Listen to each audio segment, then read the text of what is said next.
All right, everybody. Good evening. Welcome to the Let's Stay Together talk show. Your host, Reverend Rick McCain, along with my baby. Oh, wait a minute. My baby, my girl, my boo is not here tonight. She had to go to a celebration that she had predated already. And so I'm here all by myself. How did that song go? All by myself. I'm going to be fine because I got you out there in Radio Land, Facebook, and YouTube. We're going to have a great show today. We're talking about on our show today on Christian Real is going to be my journey with God. And then our guests are going to be some Black Panthers. The time of the Black Panther Party. So we're going to talk about the history of the Black Panthers. And then Making Marriage Work, we're going to be finding the right pathway. I don't have Brenda here now, so basically I would ask her, does she have anything to say? You need to be getting yourself ready. I'm picking up my paper here right now for the SOAR 2024 SOAR Awards that are going to be held this March the 4th, 2024. You need to get out there. If you like gospel music, this is the closest you're going to get to seeing their stars on stage. They're honoring Marvin Sapp, Ricky Dillard, Travis Green, Kim Burrell, and they have some great singers. Jacqueline Carr is going to be there. Todd, is it Gladberth? I'm saying it probably wrong. Todd Delaney is going to be there as well. They have so many great people, and the music you've been hearing on our radio show has all been from the people that are going to be at the SOAR Radio Awards. I'm sure you still got time to get your tickets. You can go to Ticketmaster.com to get some more tickets. There's not many left. So if you really like that gospel music, Rockford for Chicago is not that far. Drive there back. Take a day off. But if you like gospel music, I'm telling you, it is so much fun. I mean, the singing is wonderful. And if you get Jacqueline Carr going, you got a mini concert right there. So you definitely want to make sure you check that out. Hey, I'm going to get right into what I'm talking about because I want to make sure that I'm prepared when the Black Panthers come in. And we're going to talk about my journey with God. And because I thought about this because I knew I was going to be alone today. And it was interesting to me how many people have a relationship with God, but not necessarily journey with God. We are so concerned about the physical that we have to physically see something or physically be with someone. We love the fact that, or we grieve on the fact, I should say, that when someone passes away, we miss the physical presence of that individual because they're no longer here. The Bible says you walk by faith and not by sight. But if we're real with each other today, this is Christian Real, we are always concerned about what we can see physically and not understanding our spiritual journey or walk with God. Sometimes we have to remove ourselves from the physical so we can focus on the spiritual. I saw this here at that I got. It says sometimes you have to walk alone so that you can walk with God. Sometimes you got to walk alone. Sometimes you got to make sure your phone is on vibrate so people will not call you when you're on the radio show. But sometimes you've got to walk alone so that you can walk with God. I'm hoping that this is not the person that's calling me from one of the Black Panthers. I want to look at that to see if that was a telephone number from him. I need to check this out, everybody. Give me a second. I need to listen. This is when you wish Brenda was here because she could do this. But I got to make sure this is not one of these Black Panthers calling me saying that they can't get to me. Okay, hold on. This is radio for you, ain't it? So let me see if that was them. I got to call them right now. Isn't this radio for you? When you got to call to make sure your guests are there. Hey, who am I speaking to? This is Henry. Yes.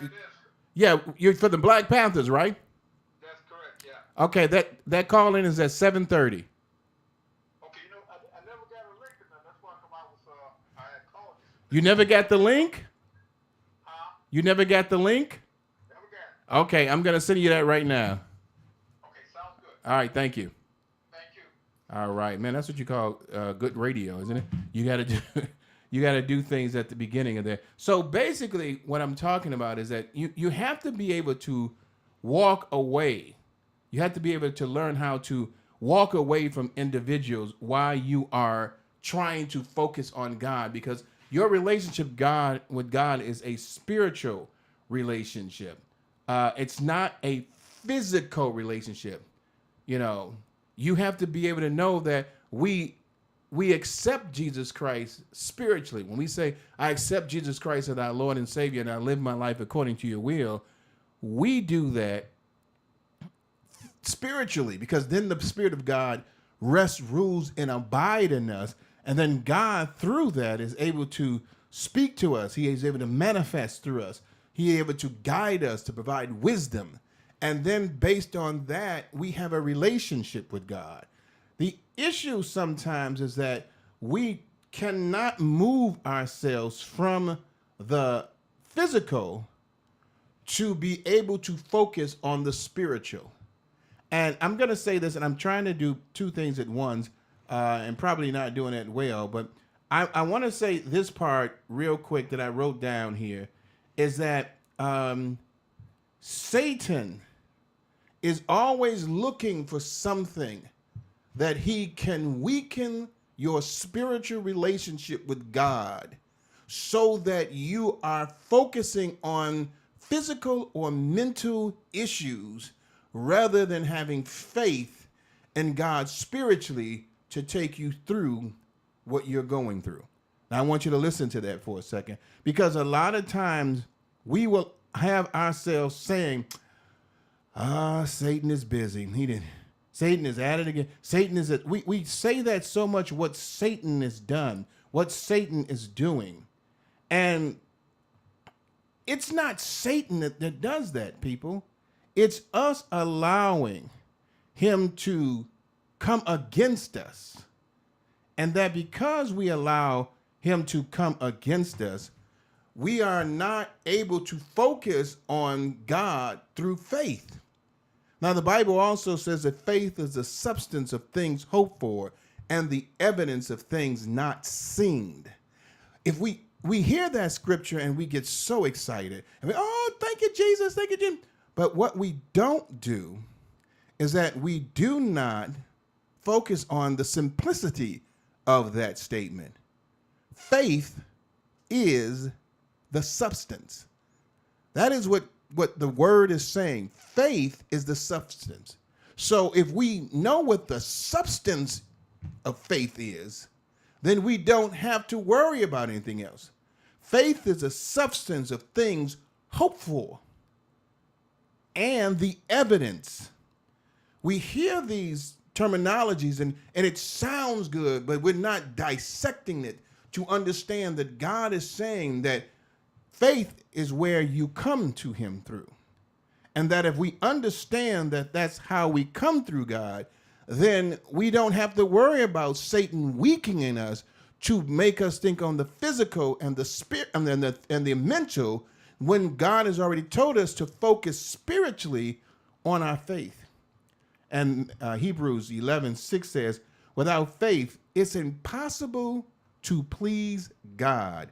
It's impossible to please God. And so how is it that we always decide that we are walking by faith on Sunday, but we lose our faith on Monday? Or something comes against us and we don't realize that that thing that's coming against us is a substance. And it's trying to destroy every foundation that you have with God. And I'm having all kinds of problems finding this man's email at the same time. But we have all kinds of issues that we have. And I know I can get this to him before we come on, because I'm going to stop before we come on. But what we can do is understand that faith is a substance. And if we know that God has given us, the Bible tells us God has not given us the spirit of fear, but of power, love, and of sound mind. If we know that faith is the substance, God is telling you right there in Hebrews. We're going to stay in Hebrews 11:1.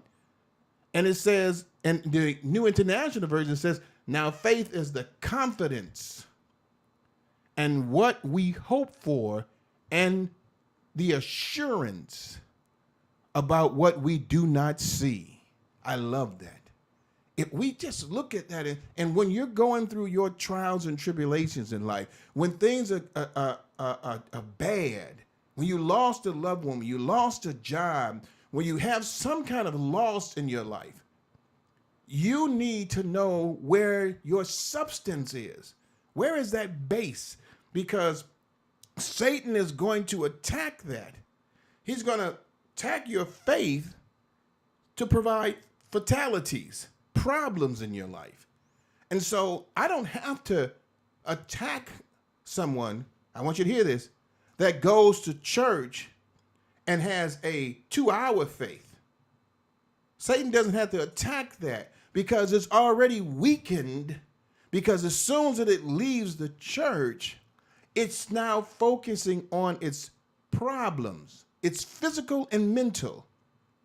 Instead of saying that I can do all things through Christ and strengthens me every day, knowing that the Bible says no weapon formed against you shall prosper, is the substance of saying to you that there's going to be weapons that are going to be formed against you. And yet we walk in blessed and highly favored, but we walked out worried and concerned because we don't understand what he's saying to us, that now faith is the substance of things hoped for. It's where we get the promise from God. And then he says in 6, without faith it's impossible to please God, because he who comes to him must believe that he exists and that he rewards those who earnestly seeks him. Now, I've got down 3 things I'm going to talk about is by faith in your journey of your walk, and I'm going to break this down to three different times: by faith, by word, and by your walk. And we're sticking with by faith because the premise of faith is something that you don't see. Now, I use this analogy, and I was thinking about it for a while. And we don't see air. And I know that sometimes people say, oh, yeah, you can see air in the cold when you blow out. No, that's your breath. Even in the cold, you don't see air. Air doesn't get cold. It doesn't crystallize so you can see it. It is something that God has made that can transform invisibly no matter what the conditions are. It's going to stay the same. It's air. It is something that we need. It's the substance of what we need to survive, to live. It provides something for us that if we did not have, we could not live. And so it is the substance of mankind being able to move, breathe, and walk. So we have to understand that if that is the substance of what God has provided us, and God says he can do exceedingly abundantly more than we can ask or think, how is it that when we go through times of trouble, we don't realize that God's faith is the substance that can supersede any fatality that we're going through? But yet, in many times, in times of trouble, he will hide me. But in many times, we focus on our issues. And I'll use me as an example real quick. When I found out I had prostate cancer, I was angry. I wasn't worried. I'm a seasoned Christian. What I said to myself was, whatever God's will is, I'm accepting it. I had the faith to know that if it's God's will that I perish, I perish. But I'm putting it in his hands because he is the substance of my faith. And then I cannot worry about it. I can't allow the mental or the physical to trouble me. And even when I hear about people who are having issues with it. We had our Secretary of Defense just recently is having some issues with his prostate and how he's going back because his bladder is being messed up, is being affected. Those things come to weaken my spirit because Satan will talk to you and say, you know that this happens to black men a lot, but it does not interfere with my substance because I know what God can do for me. He is, as the New International Bible says, it is my confidence for where my hope and assurance is, even though I do not see it like air, it is a part of me like the air that I breathe, so much so that I will not allow it to be disturbed by issues that I cannot control, that's controlled by God. And so we run into those situations. And I'm talking to somebody right now that is going through an issue and you're worried about how you're going to get out of it. I'm a clear example of how we've gotten out of a lot of issues through the help of God. If you ain't listened to this show, you've missed it because we've always been open and honest about what we've went through. And it's important that you know that the things that we have went through, God has provided. He's provided. He's opened doors. He's solved. He's healed. And that all is because of my faith. Not because of me, not because of who I am, not because I'm a minister. You know, it has nothing to do with that. It's my faith. And because of that walk of faith, and to have the confidence of knowing that God can do exceedingly abundantly, and as the Bible says in Hebrews 11:1, even though I cannot see it, I trust him. Trust in the Lord in all thy might. Lean not on your own understanding, but in all thy ways acknowledge God, and he will direct that path. I trust him. Trust in the Lord. I love how we hear these scriptures, and I'm talking to my people. We hear these scriptures and we get so excited about them, but we don't see the blueprint of what God is teaching us. He's showing us simplistically what we need to do. Have faith. Trust in the Lord. Lean not to thy own understanding. Have the assurance, even though you can't see it. You've got to have this in order to please God.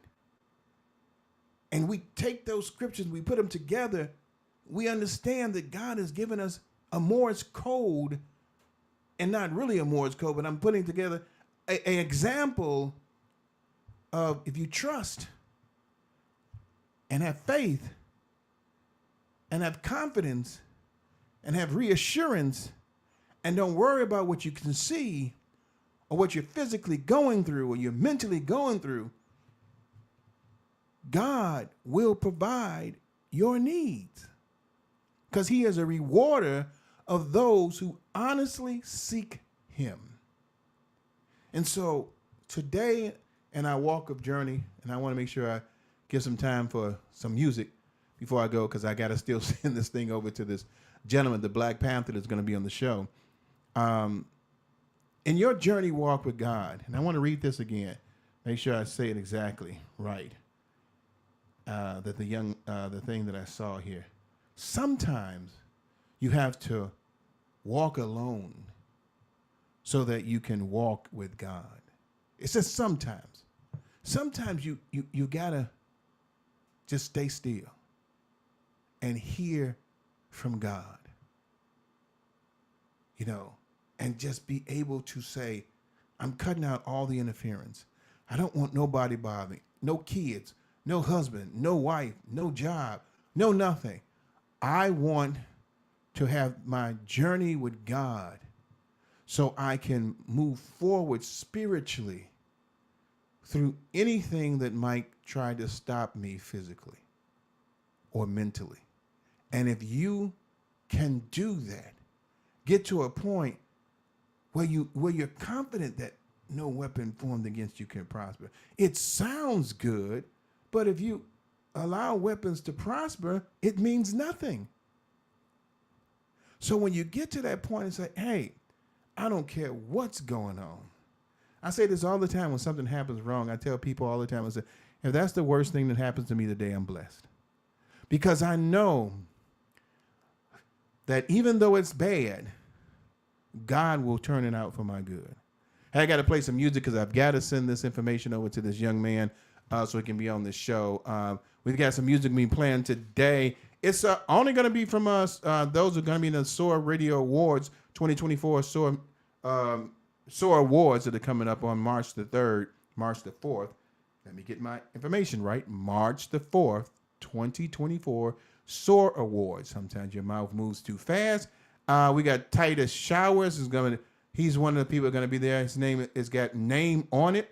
And we're going to listen to some commercials and we'll be right back. This is Rick McCain. Without my baby, my girl, my boo. Listen up to this songs, commercials, and we'll be right back. All right. So for those of you all on Facebook and Facebook and YouTube, stay with me for a second because I've got to find this information to send to this guy. I think I know why I'm not finding it because I'm looking to the wrong thing. So I can send him this information. I could have sworn I sent the information over to him. So I'm trying to figure out. His name is Henry. So I'm trying to find out why he didn't get it today. Here it is right here. Come on, Henry. I sent this to you, Henry. So let me send this back out to Henry again. Forward. Henry. And I'm going to give him a call too while I'm on the phone with you guys because it's very important. You know, these are Black Panthers who were a part of, the original Black Panther Party. So I definitely want to make sure him and his wife are on here so they can talk to us. So I'm going to send this out to them. I think sometimes they looking for some email to come to me from me and not the Let's Stay Together talk show. So I got to kind of let them know. Look for the one from the Let's Stay Together talk show. So I'm going to call him now on the air. So hold on with me so I can make sure I get this right while we're on the air talking to him. I guess I was complaining about the phone ringing, Kenny, and it was the guy calling me back. Hello? Hey, Henry, I just sent it back out to you. It's going to be coming from the Let's Stay Together talk show. Can you check to see if you got that? Okay, let me check it right now. Okay, take your time, sir.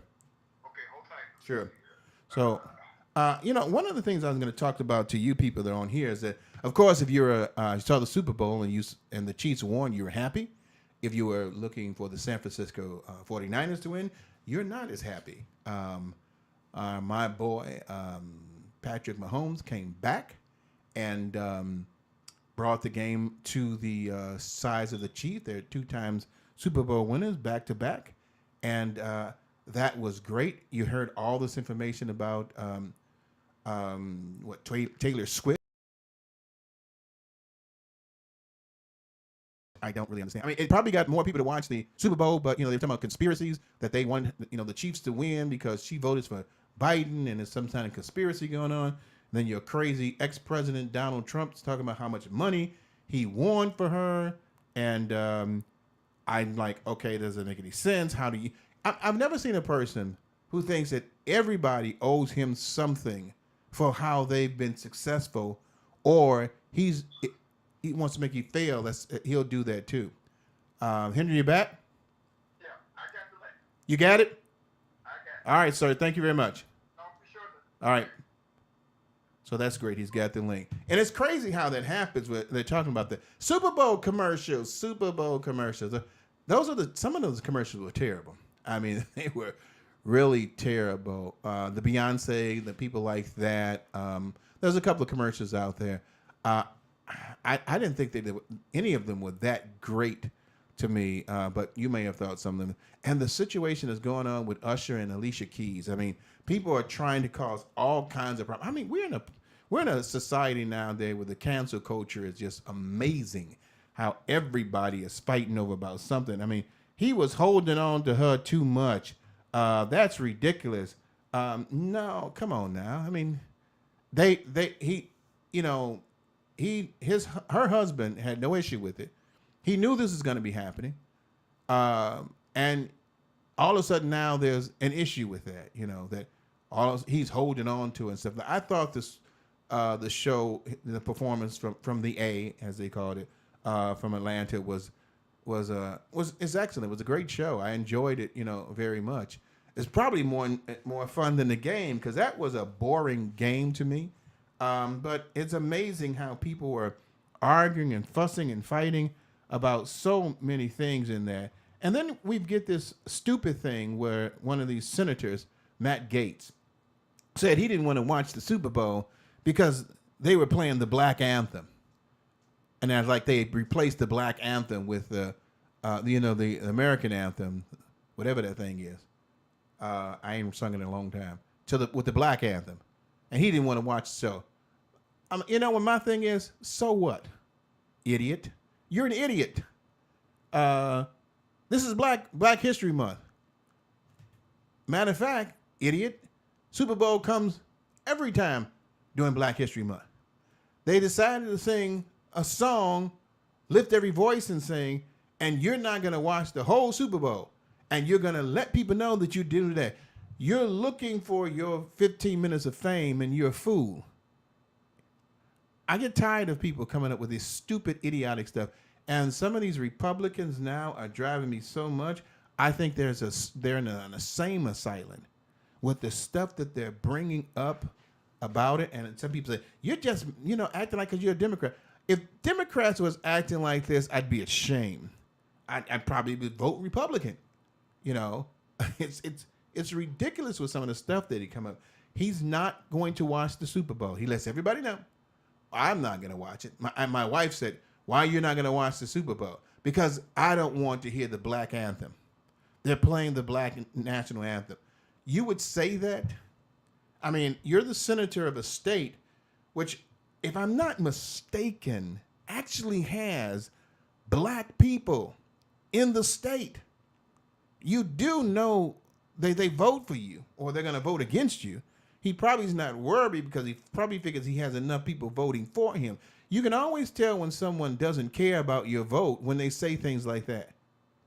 Which, if you really think about it, does anybody care about the black vote anymore?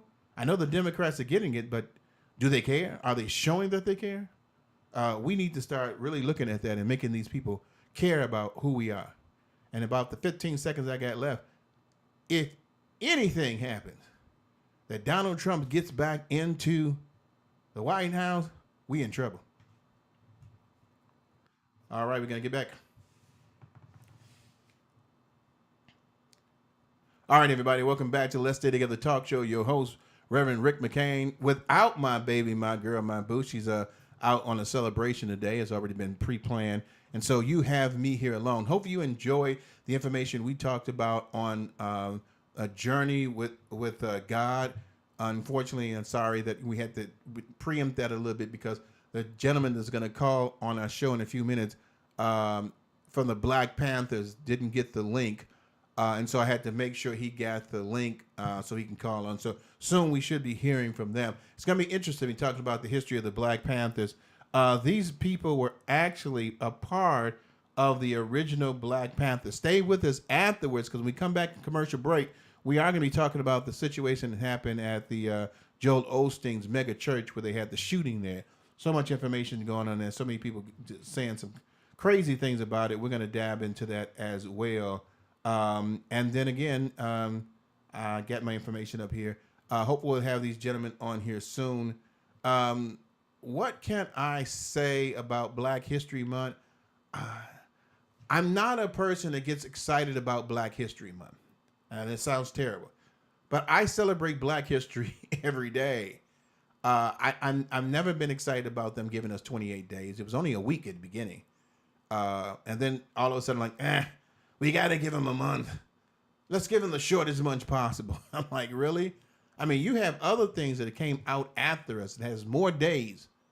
And it's like, I'm only supposed to celebrate Black history in February. And then the thing about it really gets to me is that we're theater critics. And my God, I mean, if you want to make sure you see some Black plays in Chicagoland or places, February is where they show all the Black plays. And I'm like, okay, can we have them in in June. How about August? Hey, can we have them in March too? It's just I don't like the fact that they want to throw all of them into one situation. I got my man Stan out there. How you doing, Sensei Stan? Okay. All right. How are you guys? I'm doing good. My wife's not here today, so you just got to look at my face. So I'm sorry. That's okay. this is Okay. this is one of the original guys that Henry's gonna be calling in soon. I guess he did get the link, so I don't know if he's Okay. Good. contacting the gentleman that helps produce the show. This is my sensei. This is a black. You're a black belt. I mean, man, this is a bad brother. He was a part of the history of the Black Panther Party. He trained young men in, was it karate or what is it, Stan? Karate. Yes. Karate. Karate. Yep. He's got his black belt and teaching other people. And here comes Henry. All right, Henry how you doing? Is the missus joining you, or is it just going to be you? No, she's right next to me here. Okay. All right. So I don't have Brenda here. I apologize. And she usually gives our introduction. So let me just say, ladies and gentlemen, on SOAR Radio, Facebook, and YouTube, we have a pleasure today because we have two gentlemen and the Queen also joining us today. We're going to be talking to some original Black Panther members today and about the history of the Black Panther Party. Ladies and gentlemen and the Queen, how are you all doing tonight? We're well. We're well and we're blessed. All right. Yeah. Hey, I'm glad to have you back. I got a chance to meet these the couple and Stan at the Black Wall Street that they had here in Chicago, and I really enjoyed speaking and talking to them about it because hearing about the Black Panther Party is something that I think that a lot of times people kind of don't talk about anymore. And just like the 12 stones and the tribes of Israel, we need to continuously bring up the history of the Black Panther Party so people can find out about how important it was for the community and how it really, reverberated to a point where we had so much pride in each other because of these organizations and organizations that spent off on that. I'm going to ask my brother Stan to tell us a little bit about the history of the Black Panther Party and how it started and what it meant. Sure. The Black Panther Party started in Oakland, California, October of 1966. There was two brothers by the name of Huey P. Newton, and Bobby Sills. They were both law students at Merritt College in Oakland, and they seen a need to organize a collective or an organization that would speak to the needs of the people. At that time, police brutality was running rampant, amongst other many social ills, and that was the basis for the party coming into existence. The many issues: housing, inferior housing, education. The healthcare system was screwed up. Black people were just in a very, very they were subjected to a lot of deplorable conditions. And just be mindful that we had just recently, most of our parents or grandparents had just recently come out of the cotton fields. So it was a paramount need. And even though it was an organization that wasn't in existence, because we spoke to the truth, and a lot of times what happens with the truth. So we were militarily, the government came down on the Black Panther Party with all kind of illegal break-ins, wiretaps, locking us up on bogus charges. 90% of the charges that we were charged with, we beat them in their own court. And we were able to hide the contradiction to show that we were, an organization that was for the people. So, yeah. And one of the things I think sometimes people forget is that these were two educated brothers. Newton Yes. and Seals were very educated brothers at a time that, even then they didn't want black people to be that educated at all. These young men started off very, influent in their education and been able to develop an organization that brought stability and honor to the black community. Uh, Henry, we talk about that. I mean, can you elaborate a little bit about what the purpose was? I mean, we know that the Black Panthers was started. What was the ultimate purpose? Was it to bring black people together? I know it was to fight against the injustice that black Americans had, but talk a little bit more about the purpose from your end on why it was established. Well, one thing you need to do is look at the name. The original name was the Black Panther Party for Self-Defense, which a lot of people don't know or realize. The party was established as an organization to basically try in the black community. Also, we used to say survival pending revolution.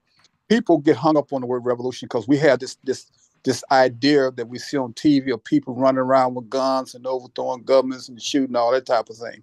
You got to understand the revolution is on the change. That's all. We wanted to make a change. We wanted to make a change and bring back better conditions, especially in the black community, better conditions for us to survive in order to improve ourselves. And that's what we did. We don't say it too much, but if you really look at it, one of the last line or the line you say you don't cross really was the Black Panther Party, because we took the blunt of everything that this government did for us militarily, financially, mentally, any type of abuse that you can think of. A lot of it came through the Black Panther Party, and a lot of it was done in the black communities. And I'm getting a real good example of that. Today, we see all these shootings in the schools and things of that nature. The first thing people say is that person had mental problems. The question is, why come that person didn't get mental health? Well, what a couple of years ago, what they did was they experimented like they always do in the black communities. They closed a lot of the mental health facilities. When they got away with it there, then they spread it out throughout the country. This is what they do. And it's you're so right about that. And the situation with the Black Panther Party, which I think some people don't know about, is that because you were there in most instances, if there was a Black Panther member there, the police were very cautious about what they would do to that black individual with that person being there. They wouldn't, they'd be very cautious about beating them or, That's anything correct. like that, because they knew that they had this group there, which caused a lot of problems for Black Panthers because most of the city, state, and even federal did not like the process of you being there. But what you did is you provide protection, the self-defense that Henry said that was so important. I got to ask the Queen one question because we hear a lot of information about Fred Hampton, Eldridge Cleaver. Then we hear about Huey, and then we had Seals and Carmichael. But talk a little bit about the women. I know that you had Elaine Brown, you had Kathleen Cleaver, you had Barbara Easley. Talk a little bit about the women and yourself, by the way, about how the women were so powerful in the Black Party Panther. When you hear it a lot of times, and correct me if I'm wrong, when you hear the Black Panther Party, it always sounds like it's just the men. But there was a strong force of women behind the Black Panthers as well, correct? Correct. Yes, you are correct. And that they were, I guess you can say they were the extra arm of the men. So, behind all of the brothers were the sisters. It took the sisters to keep the brothers going. It truly did. My role, I was not a member of the Black Panther Party. I was a volunteer Okay. of the Black Panther Party in the community and community worker. And there was always much to be done, and a lot of people a lot of the community, they, for whatever reasons, they were kind of afraid. They stood back, you know, but there were, you know, there was always something to be done. And my parents, my parents were trying to hold on to me because they didn't want me out there, but I wanted to help. I knew that there was something I could do since, I couldn't go all the way in. So, as a community worker, I volunteered with the breakfast program. I also, in feeding the children and whatnot. I also volunteered, which had my interest, was I worked at the free clinic, the Spurgeon Jakes free clinic. And there I learned a lot and I saw things. You didn't have to have insurance, you didn't have to have money, but collectively people came together and they Yeah. came together and they saw, you know, the people that came in. And Yeah. and that was something that you needed for them to be able to see that, oh, I can go somewhere and get help, and you didn't have to wait all night and all day to be seen. And it's And so the, important because if we think about it, back in those times, there was not a lot of feeding of the children that they did. right. Health care and look into the mental stability of African Americans because to be honest, they just didn't care. And so when the Black Panther came in, you go to your schools when I was younger, they had food there, but we had like some a sandwich with a piece of butter on there and some bologna. Here, you guys provided something much, much more to the community. To a point where you had health care, you had food programs. I mean, you had so many things that was important.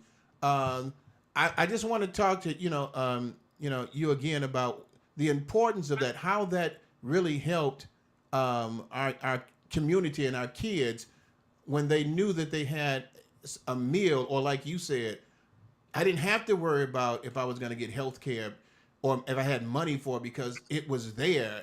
We pooled our money together to help each other. Talk just a little bit about how important that was to the community at that time when so many things were coming against us, our blackness. Here is something that was a light that shined, a promising light on how black people came together. Okay, I'm gonna throw out a little bit on that one if you don't Okay, mind. no, So no, sir. one thing I think a lot of people don't realize, roughly 60, maybe 60 to 70% of the Panther Party were women. Women purposely took a back seat because they understood the image and how the image of seeing the black man there, how it would affect the community. For as the breakfast program, probably one of my greatest joys in working in an organization was to see those kids coming in to eat in the morning, and we didn't give them the same thing every day. We had actually had a menu for them, run for 5 different days of eggs, bacon, French toast, things of that nature, so to mix it up with the kids. One thing that I will always remember, there was a couple guys who I guess you could say was in the underground economy at that time. They would come by and they would leave little donations and stuff to help get supplies for that program. You could not give them a Black Panther Party newspaper. They would not be seen talking to you any place, but they all said the same thing. That program feeds my brother, feeds my sister. My mama's happy. I'm happy, and for you guys to keep doing what you're doing. And it also was the same thing when we started the free bus in the prison program. They were happy to see those vans and those buses taking their brothers and sisters and their mothers down to prisons to see their loved ones because they had no other way of getting there. Yeah, yeah. Stan, I don't know for which one I want to talk to you about the most. I'm gonna pick this one.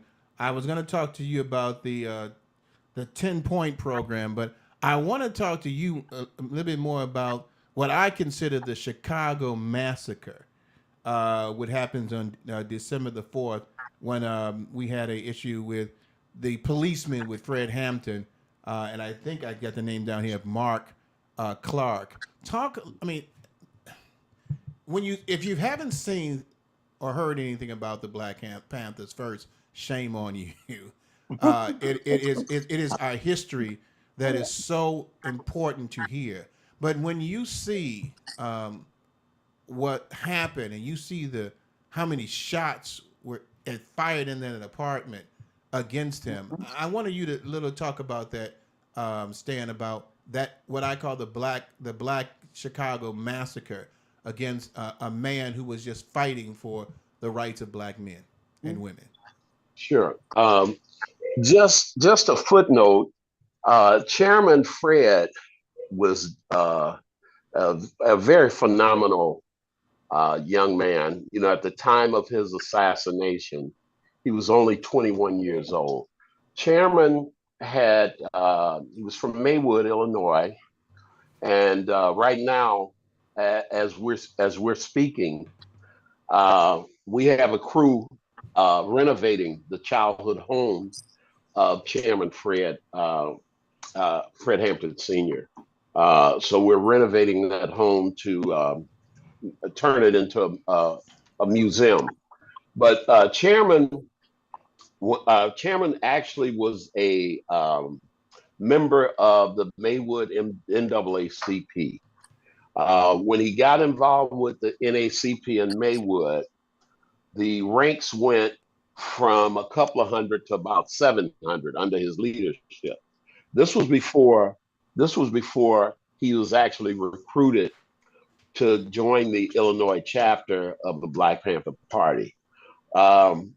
We found out through the COINTELPRO, and I advise everybody to try to get access. We filed a lawsuit and won. And under the Freedom of Information Act, you could obtain all those documents. So the COINTELPRO documents was a sinister government program that basically dealt with trying to annihilate and wipe out the Black Panther Party in particular, but the whole movement. And one of the statements came from the director of the FBI, J. Edgar Hoover, who said, "We must stop the rise of the Black Messiah." So that meant King, that meant Malcolm, that meant many of the movements. But leading up to December 4th, Chairman, and another thing, we found out at the age of 14, the FBI had been wiretapping his mother's phone in Maywood, at the age of 14. So fast forwarding to the party, Chairman came in, very charismatic brother, and he received the title of chairman because he was such a outspoken orator that he would literally hypnotize people in speaking to people. He became a great threat because Chairman was not only able to articulate and communicate the philosophy and the ideology of the Black Panther Party, but he was able to go beyond the organizational structure and organize outside of that structure, which the Rainbow Coalition was one of the biggest genius pieces of the chairman, because he was able to go and take the Young Lords, which the Young Lord, was a Puerto Rican street tribe at one time, and they became political. He took the Young Patriots. They were a group of Appalachian whites, basically hillbillies up in the uptown area, organized them and politicized them. He took Rising Up Angry, which was a white group that was, demonstrating and organizing against oppression of Black people in particular. But he didn't just stop there. Chairman Fred also went into the Black community, and he met with the different street organizations, okay? And he was able to bring a cohesive collective within the street organizations that infuriated the government, okay? The Blackstone Rangers changed their name. The Gangster Disciples changed their name. Um, the Vice Lords, the FBI told the Vice Lords, we will let you sell as much drugs on West 16th Street as you want to. Just don't let that free medical center. So the chairman organized them to the point where they were coming in working in the medical center. But going back to the programs, we did do a lot with those programs. We educated a lot of people across this country and throughout the world. But one of the things that I like to always point out is that it wasn't easy peasy. The programs were under attack. The breakfast programs, the police would come and raid the offices. And one of the first things they would do is go to the refrigerator and throw all the eggs and meat and, trying to shut the breakfast program down. Okay. That was a constant attack. The medical center, like I said, we had to protect the medical center. Some nights we would have to sit over there in the medical center with firearms because Daley had basically organized the street tribes to attack a free medical program that was dispensing, free coverage to people free of charge. We had an uphill battle to educate the brothers in these various communities that we wasn't adversaries to them, that we were one with the people. And in the movie, Judith and the Black Messiah, for those if you've seen that movie, if you haven't, I advocate that you do. Yes. You'll see where Chairman Fred goes and he meets with the different street organizations. But that organization of his ability to reach out under the umbrella of the Rainbow Coalition, that infuriated the federal government because nobody in no organization had ever been able to accomplish that task. So December 4th was a what I think they said about Pearl Harbor is a day in infamy. The agent provocateur, William O'Neill, that was, actually recruited by Roy Mitchell, who was head of the Illinois FBI, but it was still ran out of DC under J. Edgar Hoover. Their target basically was to militarily wipe out the Black Panther Party by any means necessary. They broke all kind of laws. I think just in Huey's apartment alone, there was over 3,000 illegal break-ins. Most of the comrades that went to jail, most of us that went to jail on bogus trumped up charges, and we had some comrades that had stayed in prison for one brother. What's the brother Henry that got out? What's his name? Woodhall. Is it Woodhall? Woodfox. He was down in Angola, right? But that brother stayed in solitary confinement for 40 plus years, and he said the warden kept coming to him saying, "If you will just denounce the Black Panther Party, we'll let you out today." And he was part of the New Orleans chapter of the party. He spent many years. We had a number of comrades, and still got comrades that are still locked up because of their political beliefs, where they came in and just raided the offices and trumped up charges. Me and Henry was in a potential. It could have turned ugly, almost a shootout at our South Side office on 42nd in Indiana, where somebody went and snatched a lady's purse, came into the office, bought a Panther newspaper and left out. And then that constituted a lady to call the police. And so the guy went into the Panther. And we come to find out all this stuff was a part of COINTELPRO. So, there's a lot of heat that came along with the things that, the programs the survival programs, but 10-point platform was obviously the foundation. And Chairman and Mark was from Peoria. Both of those brothers uh, uh, gave their life. They made the ultimate sacrifice. But I say this here because of the blood of both of those brothers, we were able to get the COINTELPRO documents released, which anybody now can go and see and validate. That's the receipt for the things that we talk about in terms of the police and the raids, the illegal wiretapping, and things of that nature. That it was a blanket target to basically militarily defeat the Black Panther Party, and they were successful in terms of that. But we also got a V because we won the hearts and the minds of the masses of the people, and that's why still to this day there's such a great interest in the Black Panther Party. So Yeah. Hey, Henry, talk a little bit about that 10-point program that the Black Panthers instituted.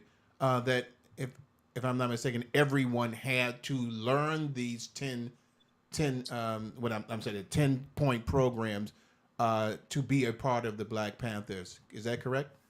That's correct. It basically was our heart and soul. It's like I said, it's what we want, what we believe in, and through that we learned how to basically to deal with and understand each other, and also deal with and try to understand and to educate the masses. Because I shouldn't say the masses, you should just say the people, because Hugh and Bobby basically went to the Black community in Oakland, and they asked people, "What do you want? What do you think?" And that's how that program it came about. It didn't just drop out the air or anything like that. And from that program, we realized, like, give an example. How can you learn, sit in a school and learn when your stomach is growling? Kids, they're hungry. They're not thinking about what's going on with the teacher. How can you learn? How can you live when you're living in a house that in the wintertime it whistles because of the holes in the walls and things of that nature?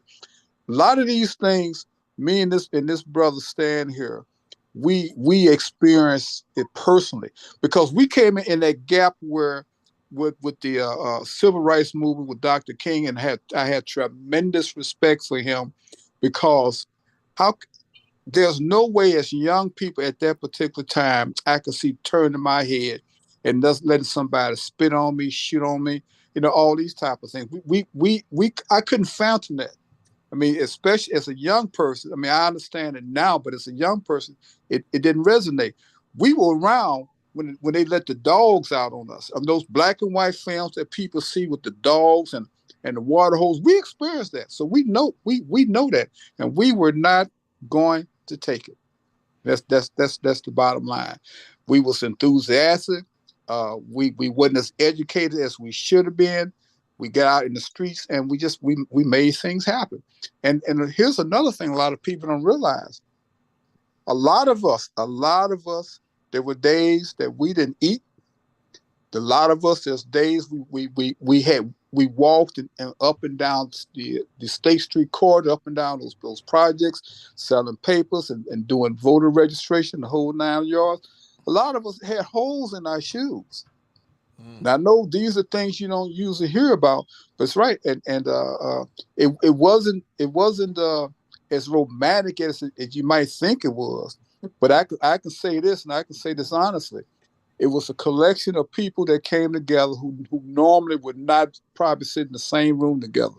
You had we had professionals, we had the so-called street people, we had students, we had military people. Everybody had a vision, everybody had a goal, and we stuck together in order to try to achieve that goal. Like I said, a lot of us I hate to say it, a lot of us didn't even like each other. But the thing about it was, we understood the vision.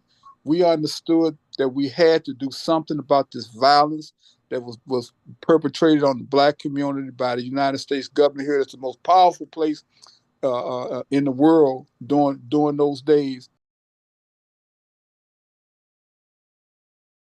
bunch of street people who ain't got nothing. They're feeding the kids. They're taking their mothers and fathers to prisons. We're talking about free medical care and preventive medical care, not just free. You don't want to be dead when you can do some tests that'll help you to get from A to B. Even sickle cell.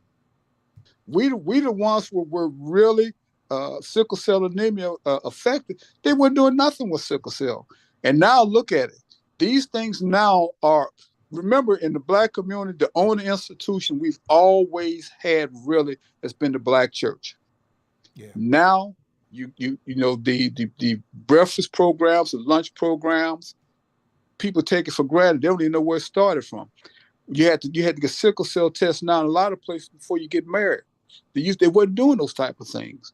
And even when you go to the hospitals now, there's still some places in the United States where you can get some type of free medical care, but these type of things people weren't talking about. Free food give. We did all these type of things, and because one thing we understood, everybody was not going to walk them streets. Everybody was not going to try to sell the papers. Everybody was not going to do the canvassing. But we understood, right? Because they was afraid. But we understood. You let people do what they feel comfortable in doing within their parameters. That's how you pull in a lot of different people. Everybody want to do something, so let them do. Let them. If you want to, a staple, or you want to run off some papers, fine. As long as it's all going. Let's say that ship is all going in the same direction, and that's what happened. Yeah. Hey, you talk about that fear, and that's something that you don't think about. You think it's an adrenaline rush because you're a part of such of a strong mission. But there was a lot of fear out there because policemen were killing. Can I cut you off people. just for a minute? Yes, I'm sir. sorry. Go ahead. When you say about the fear, and Stan can attest to this. There are some people that were in the party. We saw the police come and snatch them off and put them in vehicles. We have never seen them. It's been 50 years.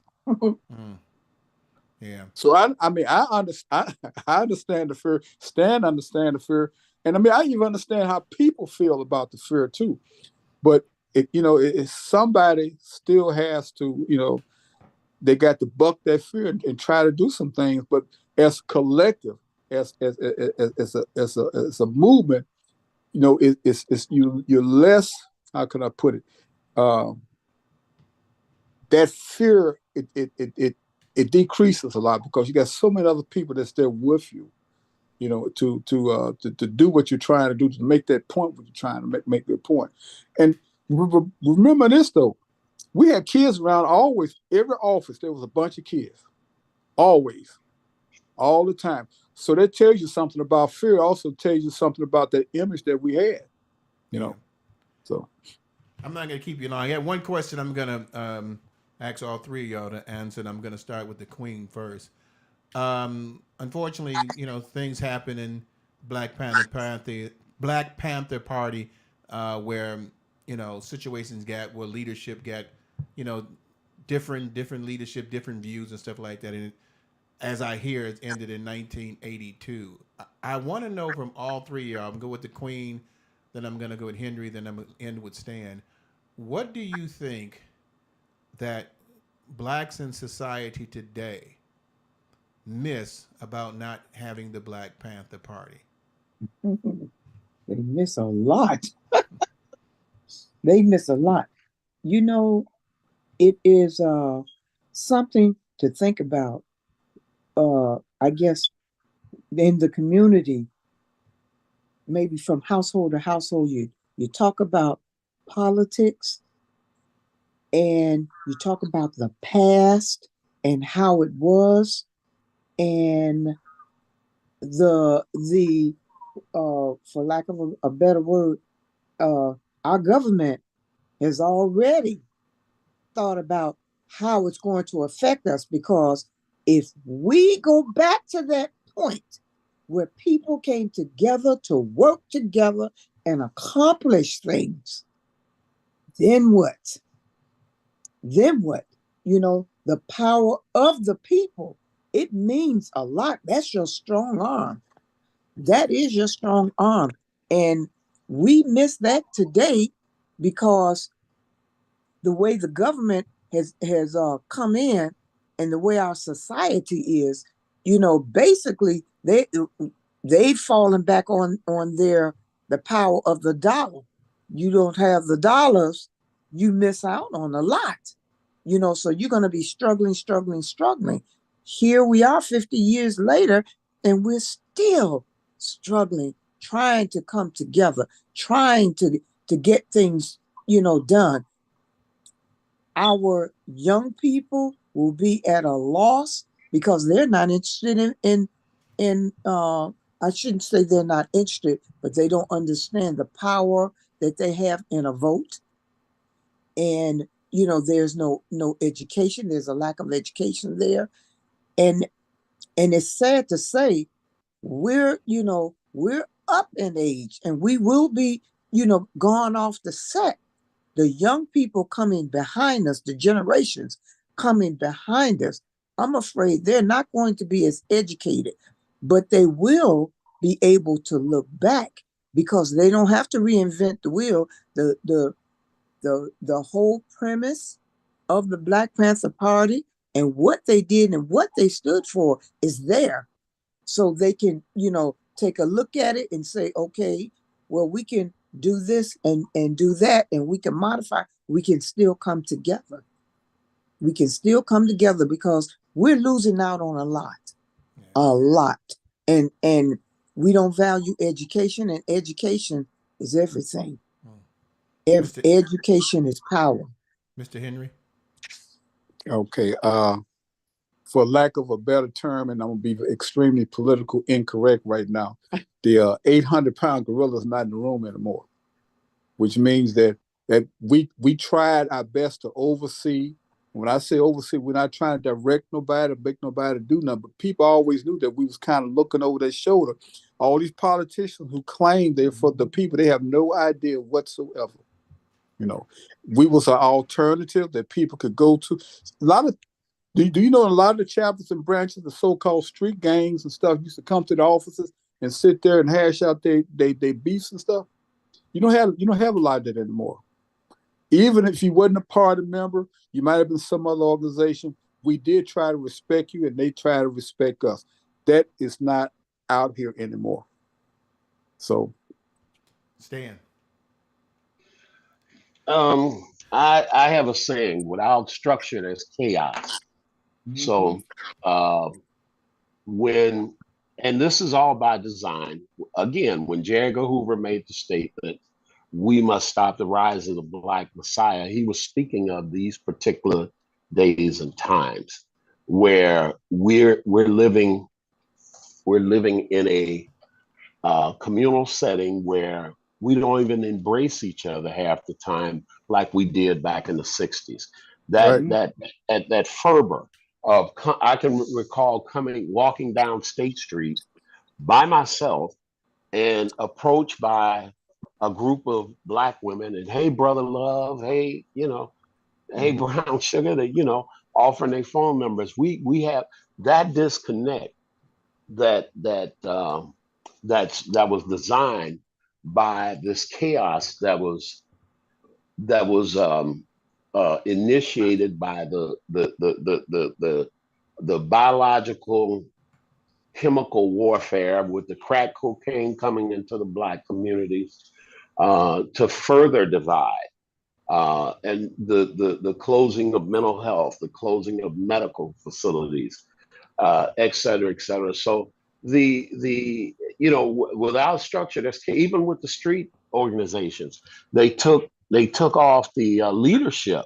So they have Chief Malik locked up. They have Chairman Larry Hoover locked up, and so there's no real structure. Most of the street organizations are basically tribed up cats, for 4 to 10 guys, and they have no political ideology. The GDs and the Stones at that time, they had Vote 21. They had a political agenda, and that political agenda was given to them by the geniuses of Chairman Fred. You know what I'm saying? when the Gangster Disciples changed their name to the Black Gangster Disciples, that wasn't by happenstance. You know, Chairman had met with Boxdale and many of the leadership of the GDs, as well as the Blackstone Rangers, and they became more politically aware of what was going on in terms of the power that be, the Daily Machine, and how the Daily Machine was trying to run the city and continue to oppress the people. But you don't have that type of structure. But one of the things that I always remembered, Huey P. Newton always said, he said there will always be a need for the Black Panther Party, and the Black Panther Party came from the roots of the people. So I think, you know, revolution is something, as Henry said, that it's nothing but change, but it's inevitable, and I think that we will circle back to our original premise, which was to create and affect revolutionary change. And like Diana said, nobody has to reinvent the wheel. The template is already there. That 10-point platform and program speaks for the needs. And when people look at the history of the party, man, we spilled more blood than any organization out here. There was 38 Panthers that were murdered by this government. Okay, and wasn't no 401k plan, wasn't no 501c3 or nothing. We didn't take money from folks. We went into the community and we asked people for donations. But that's how we fed in excess of 3,500 children at the Breakfast for Children programs weekly. We were the ones that exposed sickle cell anemia. We were going around to the public school systems, testing, as Henry said, preventative healthcare. So we exposed the sickle cell anemia, even though it was hijacked by some folks. I don't want to call no names, but you know, they hijacked it. But our thing was to heighten the contradiction against the state, not against individuals. But the programs, the survival programs, and I think it was about 70 plus. They speak officially to what the party was about, and I think that's what's sketched in the heart and minds of people. Hey, as always, I love talking to you all, and I think I enjoy hearing the history, and I think that this history needs to continuously be repeated year after year for our people to understand. And I really wish that somebody would grab a hold to the principles of the Black Panther Party and start over again, because where we are now, it seems almost worse than where we were then. Yes, And we yes. really need to have our youth grab a hold to that principle of unity among the community of blacks. I mean, as you said, you know, Hampton and them went to other groups of individuals to organize them. So it wasn't just about black people, it was about unifying them for a cause. And I think we've stepped away from that because we want to look at individualized and not looking at community anymore. And so I hope that someone, you know, will hear this and realize the importance of the Black Panther Party, what it caused and what it brought to the black community, how it helped the black community, and how by using those structures, you know, that we have those 10, 10 program, that 10, I keep saying it wrong, but it's a 10-point program. We can use that 10-point program and just utilize that. Yes. We can get stronger again as a community and have that black power that we once had. So I appreciate you all being on there. You Say, know, Rick, yes, I'm sorry to interrupt you, man. I know, no and I problem. do know you're pressed for time. Could I just say one quick thing? I'm just trying to expect your time, so go ahead. I'm Okay. on for another 45 minutes. Oh, okay. Well, just let you know, me and Stan and Eve, my wife, we always make a point of telling, especially young people, take the time to talk to your elders. You'll be amazed at the things that they know, things that they've done and seen, because we are all just libraries getting ready to disappear. Because when we're gone, that's knowledge that you're not gonna never get, you're not gonna never get back, and it's just gonna be gone. Yeah. Take the time Amen. to talk to them. I mean, Yeah. a lot of them, I understand, a lot of them are afraid because they're afraid of what happened to them, the things they saw. To give an example, Stan's mama saw people get lynched when he was down south. These are the type of things. If she hadn't told him, he wouldn't have You knew. would never know. He would not have understand the whole concept of it. So ask your elders. There are times when they will talk to you, but don't let that information just go away into history, because the victor writes history. All that stuff is going to be whitewashed. What they're saying now, Black history don't matter. Look what's going on in Florida. These are the things that's going on. If we don't stop it, there's nobody else who will. Amen. Hey, Banning Stan, books. quick for you thing, man. Sensei, talk to me a little bit about this, this self-defense thing you're doing, and if people are interested, how can they get in contact with you? Do you have any openings? Yeah. I have a martial arts program that I started back in '93, and it's at Mount Carmel Missionary Baptist Church. The church where I attend, it's right on the corner of 30th and Wabash. Okay. It's the only church, so it's right next to IIT. We've been here, like I said, 31 years. So the program is free, 7 p.m. to 9 p.m. Tuesdays and Thursdays, and everybody's welcome. So it's been a phenomenal journey. It's one of the strongest programs in the church. I'm proud to say, because we've been able to really organize and bring a lot of folks. We've had whole families to join the church from getting involved in the martial arts program, and we've had some individuals that were in the street to come in, and now they're singing in the choir, that type of thing. So Yeah.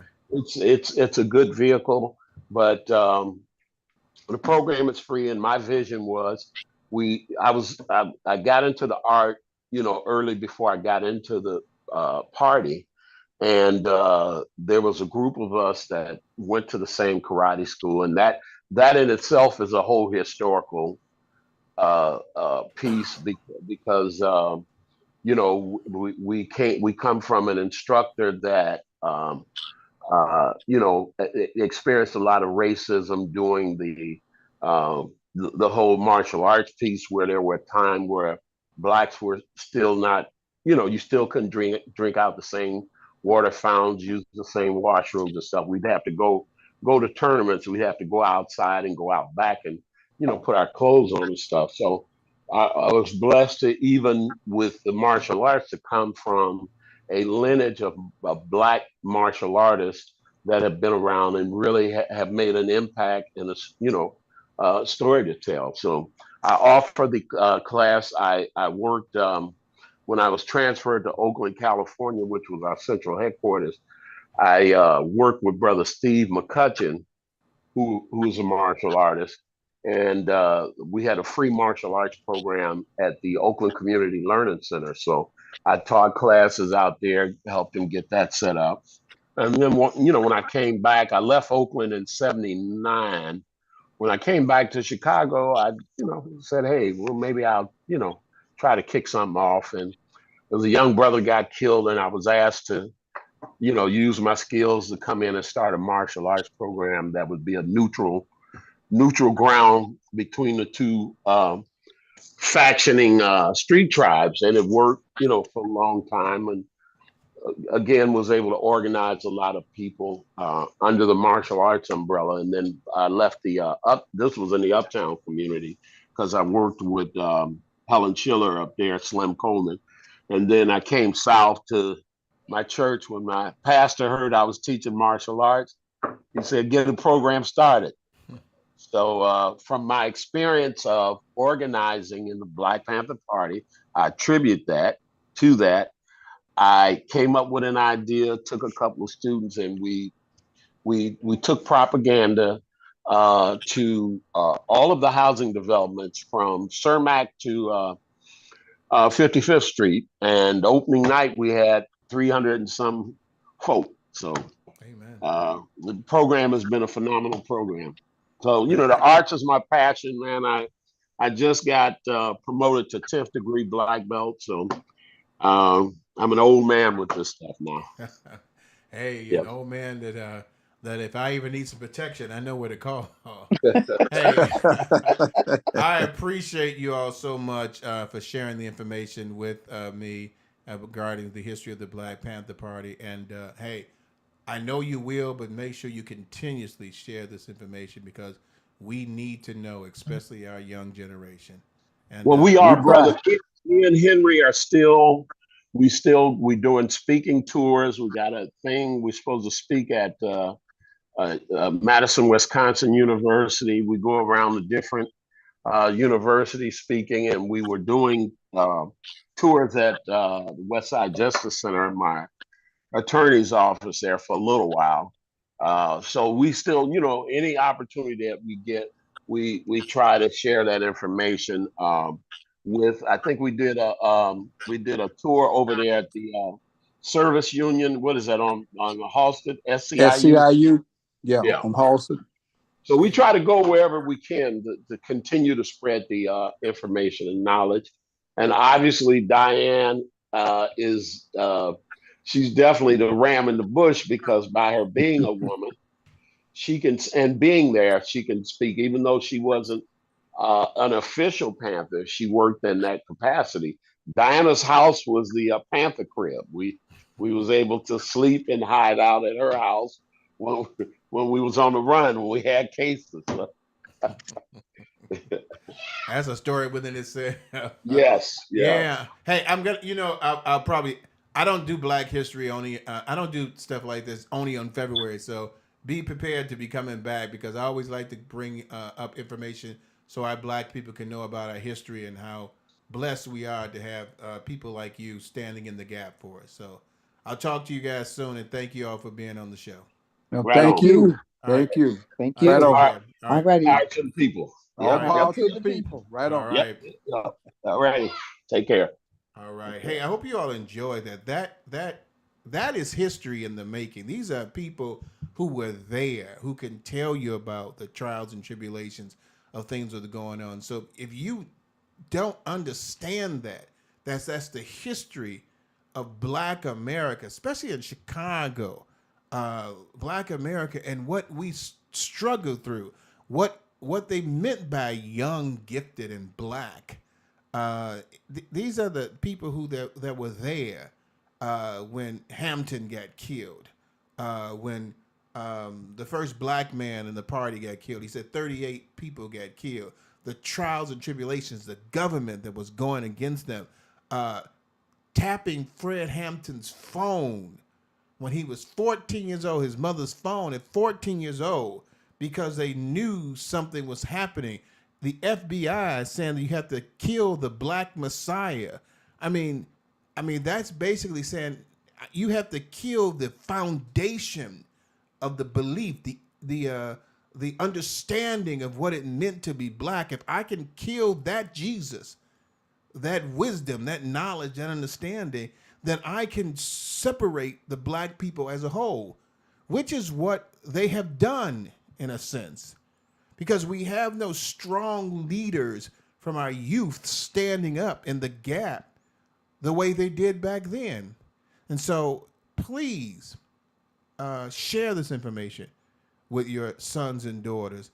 Give them that understanding why they're young, gifted, and Black, and pour into them about the history of Blacks in America and what we've struggled with and what we still struggle with today as being Black in this. This is what Black history is all about. Not a month, but a tradition of understanding where we came from. And I would always say, Martin Luther King would always say, we shall overcome. But there's a premise that some people think that we've made it. And I say, if we've made it, where do we go from here? Because it doesn't look like we made it at all. And there was more unity in the Black community when I was a kid in the 60s than I see now. People talk to each other, they share with it. We look at each other like we're crazy sometimes. Nowadays, when you see somebody. So let's make sure we stand up for that. I appreciate them. I had a little bit more time because, we don't have the stories that Brenda has on there, so I wasn't able to share that. But we're going to go into some music again here on the show. And speaking of music, I'm going to keep on pronouncing this, the SOAR 2024 SOAR Radios Awards March the 4th. The music that you're going to hear is coming from the people that are going to be on the show at the Soar Radio Awards. So now I've got a Stan Boheman. He's going to have the song Forever. And then I think I have Dawn Cole and a new song that she has called Run. So you're going to hear that information. Those of you on Facebook and YouTube, stay with me because we're going to talk a little bit about the shooting at Joel Osteen's church and how that affects us all in our Christian community. So I'm going to get out of here and let you listen to this music. This is Rick McCain, Without My Baby, My Girl, My Boo. Listen up to this music, couple commercials, and we'll be right back. All right. Hey, I hope you all really enjoyed that. I always like talking to them. I mean, I've sat down and talked with Henry and Stan many a times, and there's always great stories that they share with me that's happening in the Black Panther Party, and it's just amazing when we think about that, and it's sad that we've gotten to a point where we kind of forget those things that are happening. Next week, I'm going to have a gentleman on the show. His name is, and I want to make sure I get this right. His name is Permin Remy. He wrote this book called When Blackness Was Golden, and he's going to be talking about some wonderful things next week. This gentleman is, he's an international film star, director, member of the board of the Illinois Art Institute.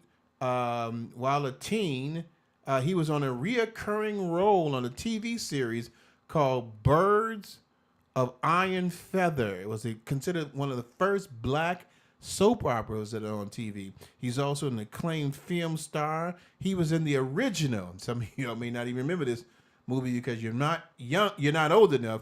In the original, The Spook That's Set by the Door, he was in Mahogany. He was also provided the talent that was in Blues Brothers, Mahogany, Cooley High, The Spook That's Set by the Door, and Uptown Saturday Night.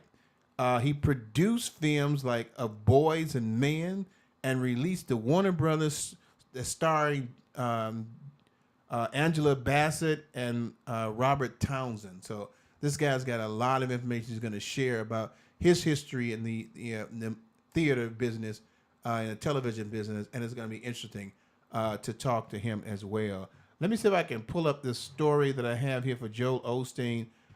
It says Houston mega church shooting had history of mental illness, but still was able to buy a gun from her mother-in-law. So this is a sad story because Joel Osteen's church is a part of the old Houston amphitheater where the Houston Rockets used to play. He purchased that location, so it's got like about 60,000 seats. This is really considered a mega church, and at the time, they were going in between services because they have like a 12 noon Hispanic service. So they were in between, which is good because it wasn't that many people there. This young lady comes there with a gun. Her name is Genesis Morales, and has mental health issues. And she was known to have mental health issues. But came to the church shooting at people, talking about, long live Palestine. And which is kind of interesting because Marrero is a Hispanic name, so I don't know how that gets with Palestinians. But that's what the gun had on there. It says the shooting in a Houston Lakewood church over the weekend was completely preventable. So they're saying that it was known that she had some mental illnesses of schizophrenia, and she was taking medications for it. But somehow she was able to get the gun. I don't know if she stole the gun or not, but she brought in a child with her. Was this child got shot in the head, 7-year-old child? It's a scary situation when things like this can happen in our church. And I haven't heard anything from Joel Osteen yet about, what's happening. I don't know if he's had a interview out there or not. I haven't seen anything about it. He did a press conference that day. Thank you, Kenny. He did a press conference that day. Kenny, what did he say in the press conference? Just tell me real quick. Okay. I've got to find out what it was. I don't know if they can hear you. Can they hear you when I'm talking? No, yes? Okay. So Kenny, the producer, we call him the Rockford Goat. He's helping me out here. He did give a press conference on it, but it's a sad situation when we hear about this because this is, our home base. This is where we go to worship. You don't want to have that fear that someone's going to come into your church and kill someone because they're upset because someone is being killed. I mean, that in itself is a schizophrenic thought process. I'm going to kill you that has nothing to do with why these people are dying so I can stop people from dying that I care about. And so you don't want to go into your church. People all around the world are going to be afraid of, of going into churches now because they're, it's not like this hasn't happened before. We know about the four black girls in the church, back in the time the king was around. So it's not, to black people, we're I wouldn't say we're used to it, but this is not something that's shocking to us. But when you have a situation like this in a big mega church, and this person is trying to make an example, the good thing about it is that, I don't think there was anybody that actually died from it other than the woman herself. They did have 2 off-duty police officers or guards there that was able to apprehend her.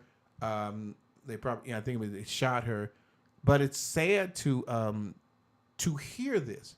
Now, Texas has no red flag law, which means you carry guns around in Texas with no issues. And we just seen in this situation just recently, I don't know if you saw it on CNN, I saw it on CNN, where 2 police officers shot a woman in her home because they thought she had a gun, even though the windows were down half, the shade was down halfway. You can't really see her hand. They shot about 20 shots into the house because they thought she was a robber, even though you find out later that she lived there. They left their keys in the house, and so they broke the window to get in there. We have situations like this. This is Texas happened. I'm talking about as a familiarity to it. But it's a shame when it's a fear when you can go into a church. Now, they're saying it could have been preventable because she had mental illness and she should have never got a gun. I mean, how do you stop? Because someone's has a mental illness, doesn't necessarily mean that they're not going to get a gun. I mean, people give guns to anybody. I mean, you could sell it or they can find it. The lady who just recently got sentenced to jail for an accomplice for her child going into a school and shooting people, they said that you should have known this because you supplied him with the gun. She didn't know what he was going to do with the gun because they were doing it for hunting and stuff like that, which is a different story because I don't think the kids under the age of 18 should have guns anyway. And this kid is 12. But we have a society that, that kind of believes that we should have the right to bear arms. But then we get angry when somebody that shouldn't have the guns does something like this. And then we say it can be preventable. Well, we can prevent it by making sure that first, we don't give our children ammunition and guns. They don't need to learn how to hunt. Buy the food from Walmart. Go to Schrock's and Van Til or whatever big name store. Get your food there like everybody else does. They don't need to have to hunt. I know this is some a society ritual with some races, but your kids should be learning how to graduate from grammar school and high school, not learning how to shoot a gun. And so things can be preventable, but we are not doing the things to prevent them. The sad thing about it is that we have this church where it's all about love and hope. Some people don't like Joel Osteen because he's just too positive, and I have no problem with that. I have to admit, at first I'm like, there's no sin. You don't talk about, and he does talk about it, but his message is more an inspirational hope message of love of Jesus Christ and that, you can do all things. He has an inspiring message which, you know, you've got that. You know, you got your TD Jakes, you got other different people that have different kind of ways of styles of preaching, which is fine. But when we go to church, we should not be thinking about if we're going to get killed. You know, Jesus died on the cross. We don't want to die in the church. And so I'm sure that they're going to have more security there. But, you know, there's no place sacred anymore. You know, the church used to be the place where people could go to as an asylum, that, you know, they could hide there and the government couldn't do anything.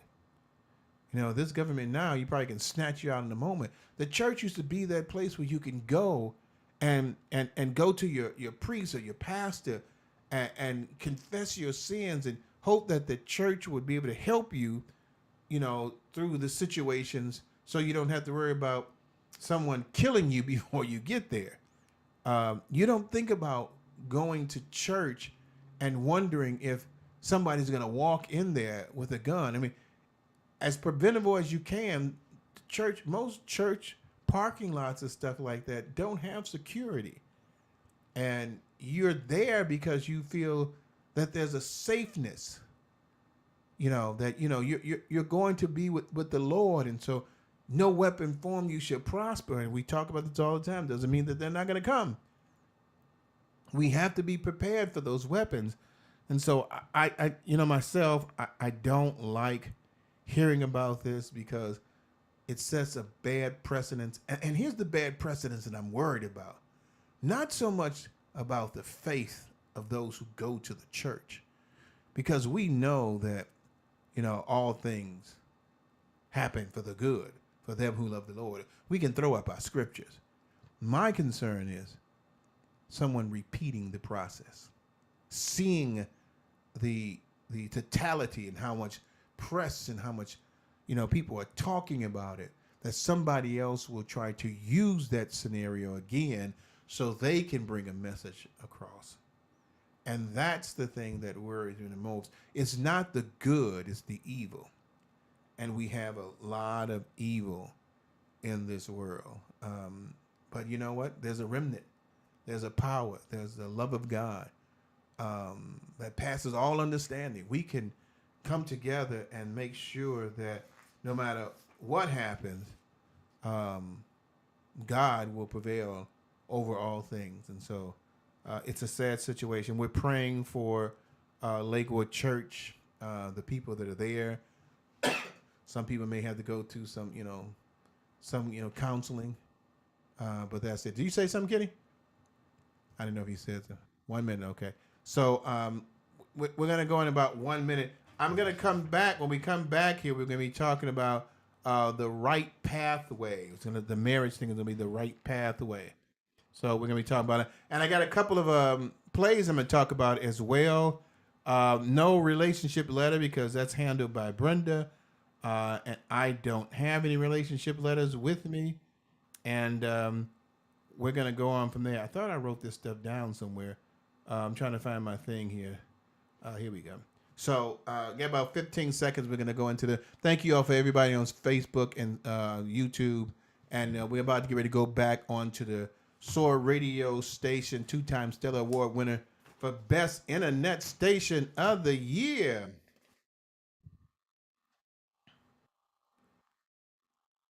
All right, everybody, welcome back to the Let's Stay Together talk show. Your host, Reverend Rick McCain.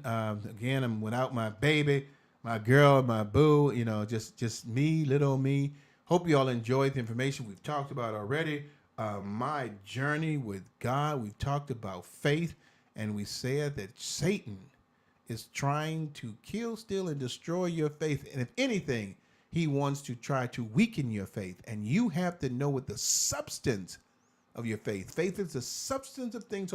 Stand on the substance of what faith means, and that you can go through the fatalities that may come against you because God has given you the substance, his faith, your faith of him, I should say, and that you should walk in that faith, walk by faith and not by sight. And we had the Black Panthers on.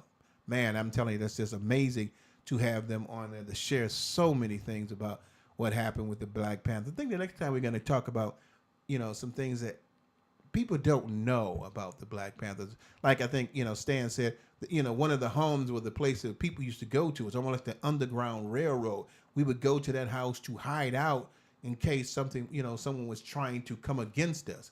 And those kind of networks that they had was amazing. I also want to remind you of the Soar Radio Awards 2024. Soar Radio Awards coming on March 4th.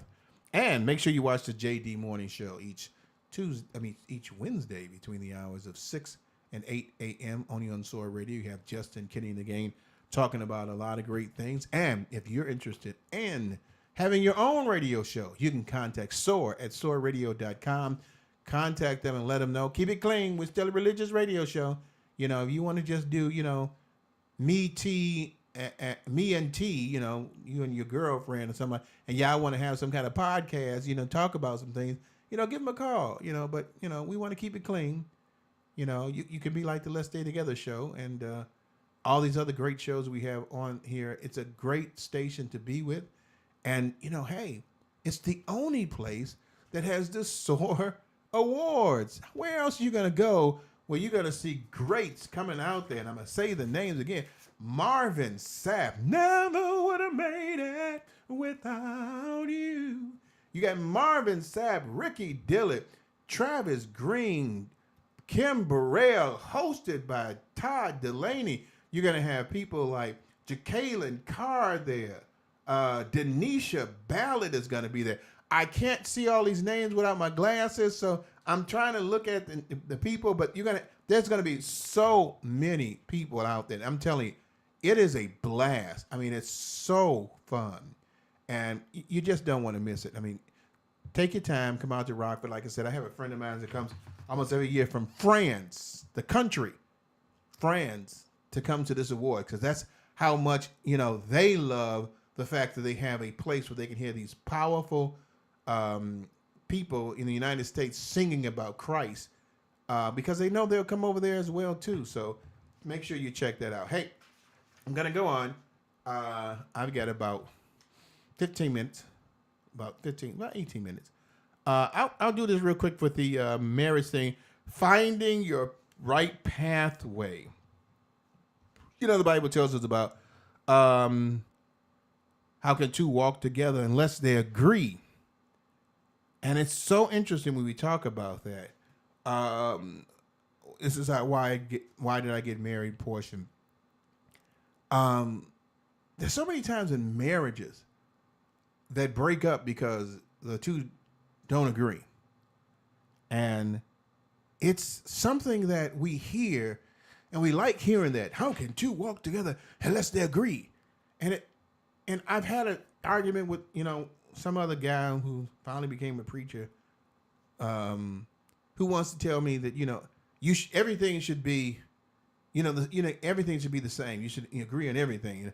You shouldn't have separate bank accounts. I'm like, you're going a little bit too far with this when he says that. But I want you to hear this. A thought-provoking biblical quote from Amos 3:3. An inspiring verse that points to the fact that the only way two people can effectively work together and enjoy each other's company is to actively agree to it. Actively means in a way that involves deliberate and vigorous engagement or effort. It can also mean a way that involves positive action. So I love that when he says you have to actively agree on being together. There's a lot of couples, and if you're old enough than I am, you know that back in the day, mom and daddy used to stay together, and they couldn't stand each other. We got, that old song is cheaper to keep her.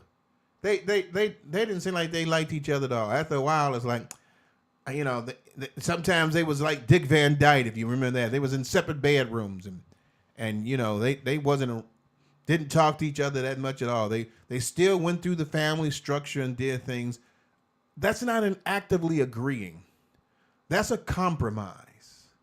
You don't want your relationship to be a compromise to a point where you settle on this being okay. Actively agreeing to walk together is something you do joyously. Now, I'm not saying you're not going to have any issues in your relationship, because sure you are. You're two different individuals. I constantly keep on saying that the best thing that you should do is that the husband gives everything to the wife without looking for anything, and the wife gives everything to the husband without looking for anything, and that relationship would actively agree and walk together great.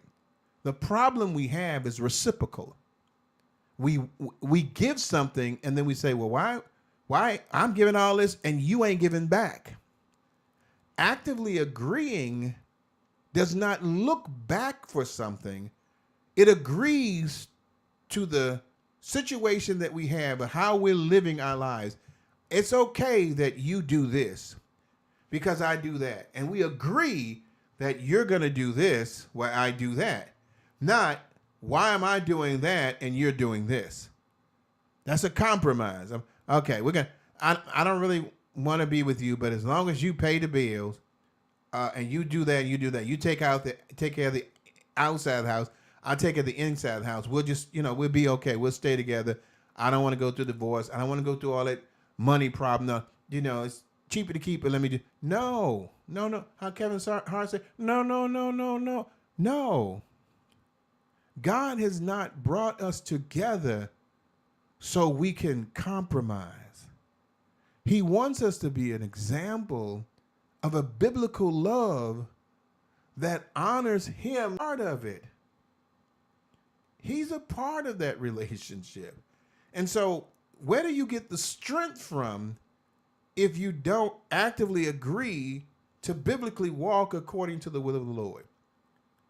And so we have this so many times with people where they, I've seen people who have taught marriage ministries and they are not into each other.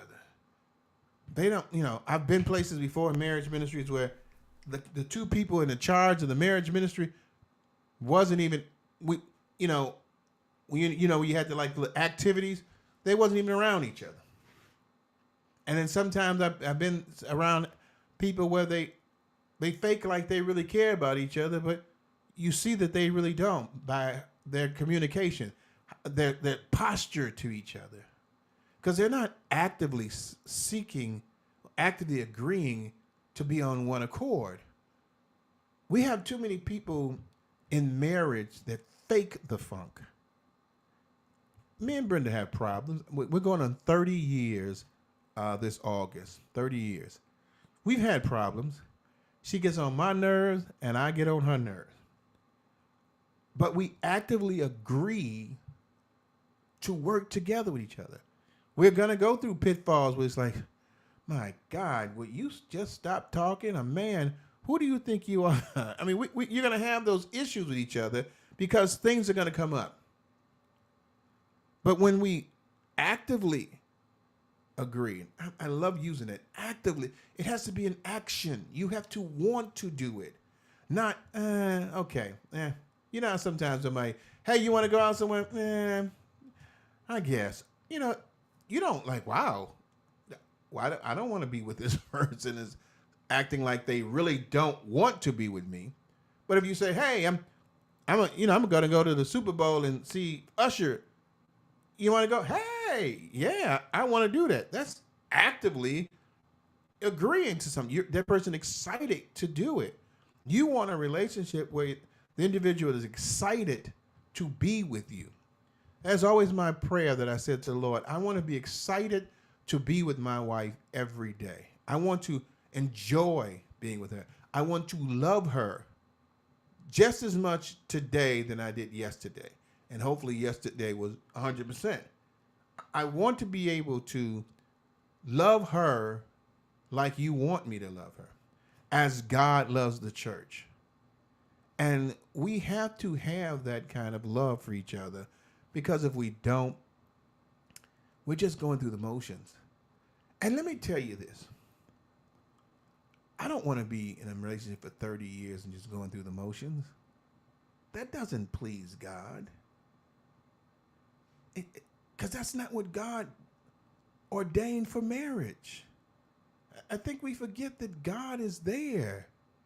And so stop faking. I know you hear me. You're out there. Stop faking. You're tired of him. I know. He's done some things that have drove you nuts. I understand that. She don't look the same anymore. Okay, neither do you. She don't do the things that I ask her. Okay, you may not do the same thing either. Stop finding excuses for why you're not actively agreeing and start agreeing on those things. Because God is in your marriage. Is this what you want to show him? Okay, God. I know you're here, God, but I've done as much as I can. I'm tired, God. You know, you just got to understand and accept that I did my time. 15 years, I tried my best. I can't do no more, God. So if you're gonna be in this relationship, you know that you're gonna have to do something with her because I'm done. Nobody's saying that to God. Yes, we do. We say that to God every time we don't do anything. You can even say it out loud or in your mind. He sees it. That's what we say to God. I'm tired. I don't want to do it anymore. That's what, divorce. I can't do this anymore. I got to find me somebody else. And do what? That other person is going to be a little bit different. You got to go through some trials and tribulations with them too. But we act like we don't remember that this is an ordained biblical relationship that God has brought together. And we are so destructive and destroying what God has built that we don't even try anymore to make that relationship work. You used to always say, oh my God, you've been married for 30 years. Wow. Yeah, I've known some people that have been married that long and they ain't happy. Then you look at that, sometimes you look at that person who's been married for 3 years and you guys are still happy. And the older person say, just give it some time. It'll change. Okay, really? That's your advice. Thank you very much. That's it'll change. So did it change? Or did you change? Did God step out of the relationship? I mean, be careful with what we say. Because God is in the relationship. So, as I end this, finding the right pathway, make sure you actively agree on what you're going to do with each other. And sit down and talk about those things that you don't agree with. Because the only thing they're going to do is cause more havoc. You have to be strong enough in there. I got Kenny. Oh, my God. Kenny is here with me on SOAR Radio, the Let's Stay Together talk show. What's up, man? Hey. How you doing? Hey, it's nice to see you, man. I'm glad you got that W back there for the Cubs. Of course. Maybe they'll win some games this year. What's going on. Hey, man, talk to me about, since I got you for a few minutes, I'm going to come back to this other thing. Talk to me about I did this intentionally at the last minute. And he was telling me it's too hard to do. Now he said, so now you get a chance to see the Rockford GOAT. This is the man that makes this radio show work. I'm telling you, he has freed me from all of this other stuff. Because when this thing used to go out, you could forget it. You wasn't seeing me no more. Because I don't have that used problem. To call me all the time. Yeah. Kenny, what's wrong? Kenny. I had a situation. I'm interviewing somebody and I went out and they were still in. Right. And I'm like, oh, this is embarrassing. But now I don't have to worry about it anymore because of this gentleman here. Hey, man, tell me a little bit about, SOAR Radio and you in SOAR Radio. Well, I've been here since inception of the radio station. So, I mean, that's going on almost 10 years now. We're coming up on our 10-year anniversary coming up very soon. So, I mean, we got to do something special. Is that this year, the 10-year anniversary? This year. Oh, man, I know they're going to have to do something special. Mm-hmm. So I don't know what we're doing yet, but. Yeah, I'm sure Justin will do something. I mean, we had to come out there to Rockford if he's doing something as well. Speaking of coming out to Rockford, man, SOAR 2024, the SOAR Awards are coming up. You've been in there more times than I've been. Just tell the people about how amazing these award ceremonies are. It is an amazing award show. You know, if you are in the area, well, it don't even matter because, I mean, we got people, as you said earlier, you got people from France. We had people coming from Africa that have come to the show. So, I mean, it is a wonderful show. We've had people like Mary. We've had Ty Tribbett. We got Marvin Sapp coming this year. We've had Kim Burrell before. She's coming again. I know y'all. I know you probably like, hold on, didn't she just have that stuff going on? It don't matter. She's still a wonderful, marvelous singer. So we still got her coming as well. We got Travis Green coming. I mean, and then there's a list of, you know, our CEO for the SOAR Awards and for SOAR Radio, Justin. He always says that this is where production meets church, and we also have a mix of your main artists, but also have independent artists that will be on the show. So we're not just only giving a platform for the established artists, but also the indie artists. So, and you know, even with you playing the music that you're playing on the show right now, you know, it's great that you're doing that because that gives exposure to these. A lot of them people that you're playing are independent artists. They're not as known as the main artist. True. And you know the thing I love about it, because I know I went there one time and they did like an indie artist thing before, and they had some group. I remember the 3 young boys was there. Yeah, you're talking about Ace Trio. Yeah, Ace Trio. I mean, it's like they blew you out the water. You hear this singing like, oh my God, these people are great. And this is where they get their start from. And it's like, wow, you know, it is really amazing to see that, you know, these young people starting up. And you contributed to SOAR Radio, constantly trying to bring, you know, new talent into the world so the gospel music will continue, which of course it will. But, you know, thankfully for SOAR Radio is doing that. Man, I don't know what to say. I ain't got but 3 minutes left. So again, that was on purpose. Real quick before I let Kitty get off of here, we did go see 2 plays here.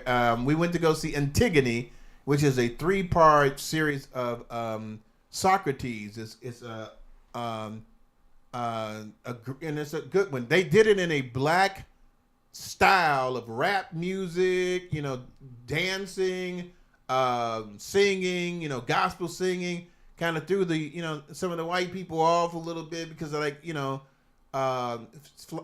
back in the days of Shakespeare and stuff like that, they didn't really have any kind of black stuff like that. Like, so those purists was a little bit thrown off, but it was pretty good. And I saw this one thing that was called the House Which Howls, which was a, it was a student production. It was good, but it kind of lost me in translation a little bit there. So I gave that somewhat. That's at Goodman Theater, and Court Theater is doing the Antigone. That one was pretty good. It is a different genre that the young lady is doing. It's African American director. Did an excellent job with that. I gotta go because I got about 1 minute left. Kenny, you got anything last you're gonna say? Because you got the last song. No. Nope. All right. Hey, I hope y'all enjoyed it. Brenda will be back next week. This is Rick McCain along with my baby, my girl, my boo, who is not here, my guy, the Rockford GOAT, Kenny Crawford. We'll see you next Tuesday, 7 p.m. See you. All right, so we're off the radio. Yep, but I'm on here with you. Yep. I'm still got Kenny.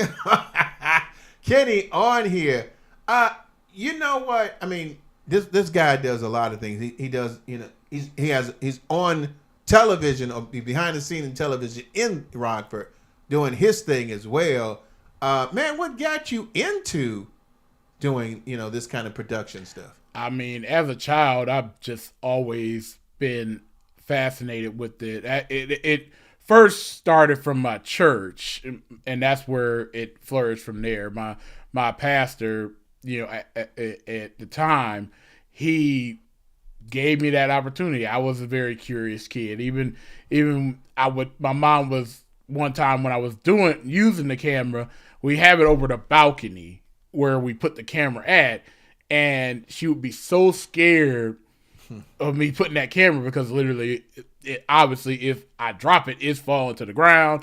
Yes, I know. It's about broke. Yeah, that's true. You know about that situation. Not over a Yes. balcony, but falling off your stand and going Yeah. to the floor. But I mean, he gave me that opportunity at a young age, and ever since then, I've always been wanting to be in that industry, and even radio.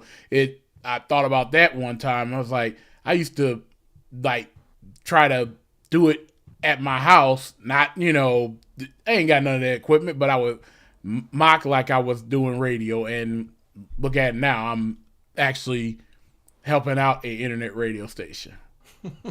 So Yeah, it ain't nothing but God. Because the thing about it too is I don't have an actual degree for this.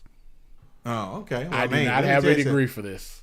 Well, at I mean, all. tell you something. So And that ain't nothing but God. amen to that. I mean, God does exceedingly abundantly in what we can Yes, He actually does. think, for sure. But man, I mean, I'm gonna tell you something, and I say this a lot. I'm not. If people who know me, I'm not a person that just says something to say something. Mm-hmm. I always tell somebody, if you don't want to know the truth, don't ask me. I'm not gonna tell you the baby is pretty if she's not. I'm just gonna say, do you really? I mean, I can't lie to you, so don't say anything to me. When I say that he has revolutionized the ability of me to do this show and given me the freedom to be able to talk like most preachers like to do. Mm-hmm. We don't want to, we just want to talk. We just want to run the mouth. I don't want to do everything else. I mean, but even when we started the show, because when we did our first 2 radio shows, I didn't have to do this. But when we, when COVID hit and stuff like that, and we had the fortunate to be in Soar Radio, I had to learn this stuff. And Kenny would come many times from Rockford to Chicago. I mean, he had to set everything up. He set everything up.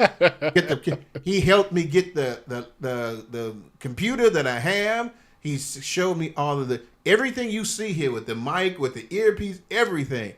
Kenny was the one that said, hey, get this, get that. And then I would say, man, I want to you don't need that.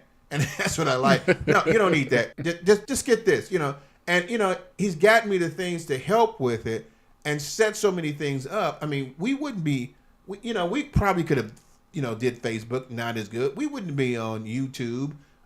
We wouldn't be doing certain the things that we're doing without that assistance, because as blessed as God has blessed me with, I don't want to do that. I really don't want to sit there and learn. I just turn it on now, which is, thank you, Jesus. That's all I got to do. I just turn it on and we're done. And so for those of you all who are thinking about doing a radio show, hey, come on to Soar Radio. Now, they got a lot of music there. I mean, it's not like we're saying, hey, we need, because they have shows on there. We would always love for more shows. Yeah, we'd love to have more shows. I don't want to say it's a need. It's your need. I want you. You have a passion to do this. You have a passion like Kenny had to do radio. I have the face for radio. I mean, I have that passion for that. Why you on Facebook then? No, I'm sorry. Most of the time, people will see Brenda there, and so I'm okay. It's like, because she kind of makes me look a little bit better. And I think that, my grayness is starting to help out a little bit too. So I'm getting a little bit more compliments for the gray. I'm like, That's just like when I was younger, when I had my Camaro Z28, the girls would always say they liked the car. And I'm like, okay, so what about me? You just want the car. Now Brenda's got the car and me. So that's the good thing about that. But it's a great place. I really enjoy being on Soar Radio because it's a great place to be. You've got some great people there. And, with you and Justin, and even Justin's father that works with it, Justin's wife, who does that. I mean, excellent job that she did when she put that stuff out in New York to let everybody see the Soar Radio Awards was coming. I thought that was good. What is her name again? Rebecca. Rebecca. Good job, Rebecca, for doing that. But, I mean, it's a great place to be at because people here, love the Lord and they help you. I mean, they help me. I have not had a time yet where Kenny is telling me, I ain't got time for you. I got other things I got to do. He's always made time to work with me. Every time I needed something from Justin, he's always, hey, yeah, sure. I had the show at, 2 hours. I dropped it back down. I brought it back up. Mm-hmm. No problems with that. I mean, we had to structure it around Kenny's time, which, believe me, it could have been from 8 to 10.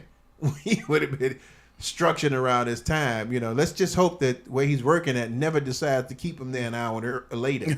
In the name of Jesus, I rebuke you.